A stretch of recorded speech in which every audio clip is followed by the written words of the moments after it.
Hello दोस्तों, मैं आज आप लोगों को कक्षा 11 भौतिक विज्ञान में कितनी इकाइयाँ पढ़नी है, उस इकाइयों में कितनी परिभाषाएं पढ़नी हैं या कितनी हेडिंग पढ़नी है, इसके विषय में मैं आज आप लोगों को बताऊंगा।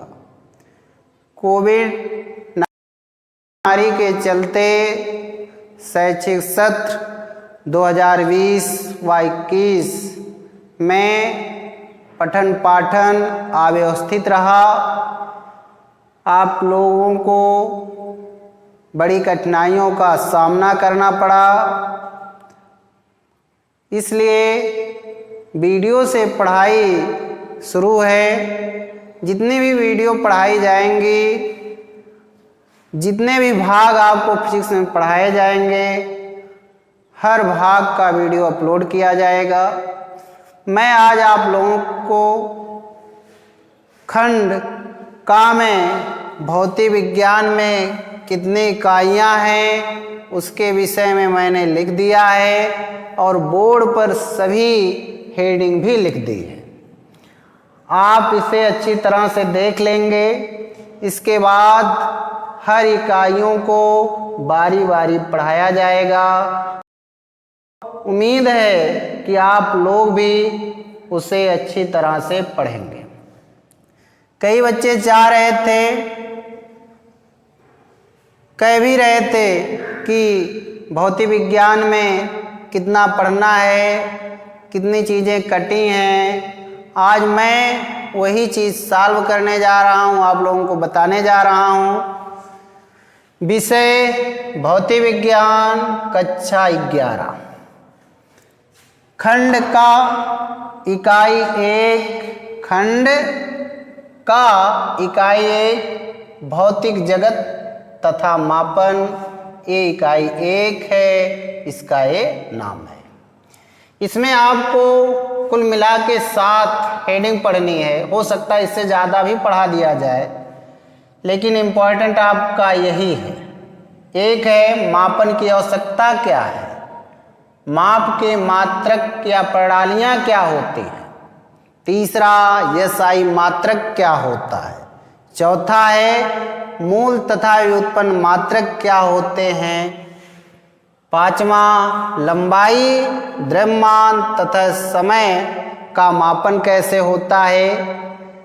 यथार्थता तथा मापक यंत्रों की परिशुद्धता निकालनी होगी। माप में त्रुटि क्या है, सार्थक अंक क्या है। इतना मिला करके आपका केवल 2 अंक ही है, मतलब 2 नंबर के इकाई 1 में। इकाई 2 है शुद्ध गति की। इसमें पहली हेडिंग है, इसमें कुल मिला के 20 हेडिंग है। पहली है गति के वर्णन के लिए अवकलन तथा समाकलन की आरंभिक संकल्पनाएं क्या हैं। एक समान तथा असमान गति क्या है। माध्य चाल तथा ताक्षणिक वेग क्या है। एक समान त्वरित गति क्या है। वेग समय क्या है। स्थिर समय में ग्राफ भी आपको दर्शाना है। एक समान त्वरित गति के लिए संबंध आपको देना होगा। फिर इसके बाद अदिश और सदिश राशियां क्या होती हैं, इसके विषय में पढ़ना होगा। स्थित एवं विस्थापन सदिश क्या है, इसके विषय में पढ़ना होगा। सदिश तथा विस्थापन संकेतन पद्धति क्या है, इसके विषय में। सदिश की समानता क्या है। सदिशों का वास्तविक संख्याओं से गुणन क्या है, इसके विषय में। फिर सदिशों का जोड़, सदिशों का घटाना, आपेक्षिक वेग, एकांक सदिश, किसी तल में सदिशों का वियोजन, समकोणिक घटक। फिर क्या है, सदिशों का अदिश तथा सदिश गुणन क्या होता है। फिर एक समतल में गति क्या है, एक समान वेग तथा एक समान त्वरण के प्रकरण आपको लिखने हैं। प्रक्षेप गति के विषय में, फिर एक समान वृत्तीय गति क्या होती है इसके विषय में। इतना आप इकाई लेंगे, इस इकाई 2 में मिला के आपको 6 अंक मिलेंगे, मतलब 6 नंबर आपको मिलेंगे। अब बताइए 6A 2A मिला के कितने हो गए? 8 नंबर आपके हो जाएंगे। इकाई 3 है गति के नियम क्या होते हैं। इकाई 3 में पहली हेडिंग रेखीय संवेग संरक्षण का नियम क्या है। संगामी बलों का संतुलन, स्थैतिक तथा गतिज घर्षण क्या है। फिर घर्षण के नियम, लोटनिक घर्षण क्या है, एक समान वृत्तीय गति की गतिकीय अभिकेंद्र बल क्या है, वृत्तीय गति क्या होती इसका उदाहरण देना है। ये देखिए 2 उदाहरण जरूर होने चाहिए। समतल वृत्ताकार सड़कों पर वाहन की गति कैसे होती है, या ढालू सड़कों पर वाहन की गति कैसे होती है, इसके विषय। 4 है कार्य, ऊर्जा तथा शक्ति क्या है। इसमें पहली हेडिंग नियत बल तथा परिवर्ती बल द्वारा किया गया कार्य क्या है। गतिज ऊर्जा क्या होती है, कार्य ऊर्जा प्रमेय क्या है, शक्ति तथा स्थितिज ऊर्जा की धारणा क्या है, ये पढ़ना है। फिर 5वीं है कमानी की स्थितिज ऊर्जा, संरक्षी बल, यांत्रिक ऊर्जा, संरक्षण, और ये चीज़ें जरूर ध्यान देंगे। उसमें गतिज ऊर्जाएं और स्थितिज ऊर्जाओं के विषय में जरूर होना चाहिए। असंरक्षी बल क्या होता है। एक व द्विविमीय तल में प्रत्यास्थ तथा अप्रत्यास्थ संघट्य आपको लिखना होगा। ऊर्ध्वाधर वृत्त में गति क्या है। अब आपको इकाई 4 में 1 से लेकर के 10 तक हेडिंग बताई गई। ये मिला के आपका 7 अंक होता है। ठीक, फिर आपको इकाई 5 पढ़नी है। इकाई 5 है दृढ़ पिंड तथा कणों के निकाय की गति। इसमें आपको पहली हेडिंग द्विकर्ण निकाय का संहित केंद्र क्या है, संवेग संरक्षण तथा संहित केंद्र गति क्या है, दृढ़ पिंड का संहित केंद्र क्या है। फिर एक समान छड़ का संहित केंद्र, बल आघूर्ण की परिभाषा, कोणीय संवेग क्या है, कोणीय संवेग संरक्षण है। कुछ उदाहरण को भी देना होगा। दृढ़ पिंडों का संतुलन क्या है। फिर दृढ़ पिंडों की घूर्णी गति क्या होती है, घूर्णी गति के समीकरण क्या होते हैं, रैखिक तथा घूर्णी गतियों की तुलना क्या है, 10वां जड़त्व आघूर्ण क्या है, 11वां सरल ज्यामिति पिंडों के जड़त्व आघूर्णों के मान निकालने हैं, जबकि इसको सिद्ध नहीं करना है, निगमन जरूरी नहीं। अब यहाँ तक मिला के आपका फिर 7 अंक इस इकाई में 5 में। अब आपका आता है गुरुत्वाकर्षण इकाई 6। इसमें आपको केवल 8 ही हेडिंग पढ़नी है और वो भी 6 अंक का है। गुरुत्वाकर्षण का सार्वत्रिक नियम क्या है, गुरुत्वीय त्वरण के मान में ऊंचाई क्या है, गहराई एवं पृथ्वी के घूर्णन के कारण परिवर्तन क्या है। चौथा आपको इसमें पढ़ना है गुरुत्वीय स्थितिज ऊर्जा क्या होती है, गुरुत्वीय विभव क्या होता है, पलायन वेग क्या होता है, उपग्रह का कक्षीय वेग क्या होता है। अगला है भूत तुल्यकाली उपग्रह क्या है, मिला के 6 है। अब आपको पता हो गया सभी इकाइयाँ कितनी पढ़नी है, सभी इकाइयों में कितनी हेडिंग पढ़नी है, हर इकाइयाँ कितने कितने नंबर में बटी हैं। इकाई 1 2, इकाई 2 6 अंक में, इकाई 3 7 अंक में, इकाई 4 7 अंक में, इकाई 5 भी 7 अंकों में और इकाई 6 जो है वो 6 अंकों में। कुल मिला के खंड का से 35 नंबर का पेपर है। इस 35 नंबर में आप इतनी सभी हेडिंगों को पढ़ेंगे और इसके बाद मैं आप लोगों को खंड खा में बताऊंगा उसमें कितनी इकाई है और हर इकाइयों में कितनी हेडिंग पढ़नी है। बस खंड का में इतना ही। अब देखेंगे खंड खा क्या है। चलिए बच्चों, अब मैं बताने जा रहा हूं आपको खंड खा। विषय भौतिक विज्ञान, कक्षा 11 में खंड खा में 4 इकाइयाँ, इकाई 1, इकाई 2, इकाई 3 और इकाई 4। इकाई 1 है स्थूल द्रव्य के गुण। इसमें आपको पढ़ना है प्रतिबल तथा विकृत की परिभाषा। प्रतिबल और विकृत में आपको संबंध देना होगा।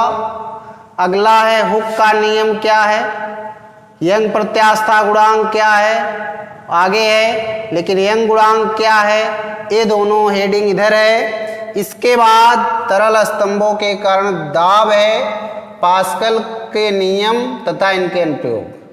ये मोस्ट इंपॉर्टेंट है आपके लिए, पास्कल का नियम तथा इसके अनुप्रयोग।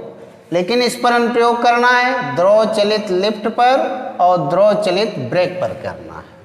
अगली हेडिंग है तरल दाब, गुरुत्व का प्रभाव क्या होगा।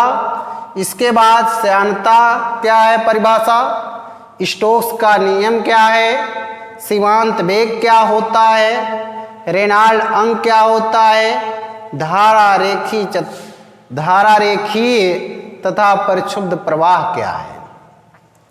अगली हेडिंग क्रांतिक वेग किसे कहते हैं, बर्नौली की प्रमेय क्या होती है, इसका अनुप्रयोग लिखना है।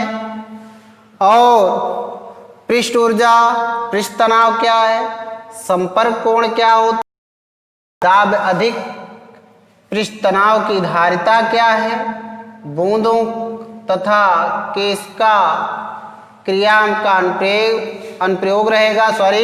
इसके बाद एक चीज और, केशका तो किसे कहते भी था लेकिन अब नहीं रहा, केशका किसे कहते हैं भी नहीं, इसके अनुप्रयोग लिखने हैं।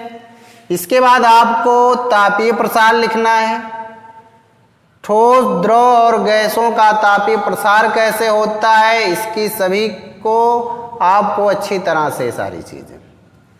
समतापी प्रक्रम क्या होता है, जल असंगत प्रसार और इसका प्रभाव आप पढ़ेंगे। विशिष्ट ऊष्माधारिता CP/CV कैलोरीमिति, ठीक है। अवस्था परिवर्तन, विशिष्ट गुप्त ऊष्माधारिता क्या है, कृष्णपिंड विकिरण, किरचॉफ का नियम, अवशोषण तथा उत्सर्जन क्षमता। इसके बाद उसमें ग्रीन हाउस का प्रभाव पढ़ना है। ऊष्मा चालकता क्या होती है, न्यूटन का शीतलन नियम क्या है, बीन का विस्थापन नियम क्या होता है, स्टीफेन का नियम क्या होता है, इसे आपको पढ़ना है। ऊष्मागत की दूसरी इकाई है, तापीय साम्य तथा ताप की परिभाषा देनी होगी। ऊष्मागतिकी का शून्य कोटि का नियम होगा। ऊष्मा की परिभाषा, कार्य तथा आंतरिक ऊर्जा क्या होती है। ऊष्मागतिकी का प्रथम नियम आपको लिखना होगा। समतापी प्रक्रम क्या होता है, रुद्धोष्म प्रक्रम क्या होता है, ऊष्मागतिकी का द्वितीय नियम आपको लिखना होगा। उत्क्रमणीय तथा अंतक्रमणीय प्रक्रम क्या होते हैं, इसके विषय में। ये इकाई 2 थी। इकाई 3 है आदर्श गैस का व्यवहार तथा गैसों का अणुगत सिद्धांत। इसमें पहली हेडिंग आदर्श गैस के लिए अवस्था समीकरण क्या होता है। गैस के संपीड़न में किया गया कार्य, गैस का अणुगत सिद्धांत। फिर इसके बाद दाब का संकल्पना या दाब की संकल्पना भी हो सकता है। गतिज ऊर्जा तथा ताप क्या है, गैस के अणुओं की वर्गमाध्य मूल चाल क्या है, स्वतंत्र कोटि क्या है, ऊर्जा समविभाजन क्या होता है, इसका नियम तथा गैसों की विशिष्ट ऊष्मा पर अनुप्रयोग लिखना है। माध्य पथ की संकल्पना क्या होती है, आवोगाद्रो संख्या क्या होती है, इसके विषय में। इकाई 4 दोलन तथा तरंगे। आवर्तीगत, आवर्तकाल, आवृत्ति, समय के फलन के रूप में इसका विस्थापन क्या है, आवर्ती फलन, सरल आवर्तगत तथा इसका समीकरण। फिर कला कमानी के दोलन क्या होते हैं, प्रत्यानयन बल तथा बल स्थिरांक क्या होता है, SHM में ऊर्जा के फलन के रूप में इसका विस्थापन क्या होगा, आवर्ती फलन, सरल आवर्तीगत तथा इसका समीकरण क्या है। कला कमानी के दोलन क्या होंगे, प्रत्यानयन बल क्या है तथा बल स्थिरांक क्या है। ठीक है, ये तो SHM में ऊर्जा गतिज तथा स्थितिज ऊर्जाएं, सरल लोलक, आवर्तकाल के लिए व्यंजक को आपको सिद्ध करना है, व्युत्पत्ति देनी है। मुक्त, अवमंदित, प्रणोदित दोलन केवल गुणात्मक धारणा के लिए रहेगा। अनुनाद क्या होता है, तरंग गति क्या होती है, अनुदैर्घ्य तथा अनुप्रस्थ तरंगे क्या होती हैं। तरंग गति की चाल क्या होगी, इसके विषय में। इसके अलावा प्रगामी तरंग के लिए विस्थापन संबंध क्या है, तरंगों के अध्यारोपण का सिद्धांत, तरंगों का परावर्तन, अप्रगामी तरंगे क्या हैं, विस्पंद क्या है, इकाई 4 की आखिरी हेडिंग है। अब मैं आपको विषय भौतिक विज्ञान कक्षा 11 में खंड का और खा दोनों बताया। खंड खा में इकाई 4 तक है और खंड का में इकाई 6 है। इन सभी में जितनी हेडिंग आपको पढ़नी है, जितनी दी है, मैंने सब बोर्ड पर लिखा और बोर्ड पे लिख के बताया भी है। और आप यही कोर्स में आपका है इस समय 11 में, आप लोग इसे देख लेंगे। इसका PDF भी पहुंचेगा सब्जेक्ट का, शायद आप इन दोनों को देख लेंगे। अगले दिन अगले भाग में मैं आप लोगों के लिए दोनों में से एक एक वीडियो अपलोड करूंगा, एक का में से और एक खंड खा में से। एक इसमें इकाई 1 चलेगी, एक इकाई उसमें चलेगी, फर्स्ट सेकंड दोनों चलेंगे। मैं आप लोगों को दोनों नियम, दोनों के जितनी परिभाषाएं जो होंगी सभी चीज़ बनाएंगे, PDF भी साथ साथ लोड करेंगे और आप लोग इसका नोट अच्छी तरह से बना लीजिएगा। PDF को देख करके ही आप नोट बना लेंगे, शायद आपको कोई दिक्कत ना हो। बस आज के लिए इतना ही। बस अब अगले भाग में मिलेंगे, आपको कई चीज़ें पढ़ाएंगे, उसका PDF अपलोड करेंगे। उम्मीद है कि आप लोग उसे अच्छी तरह से देखेंगे। बस।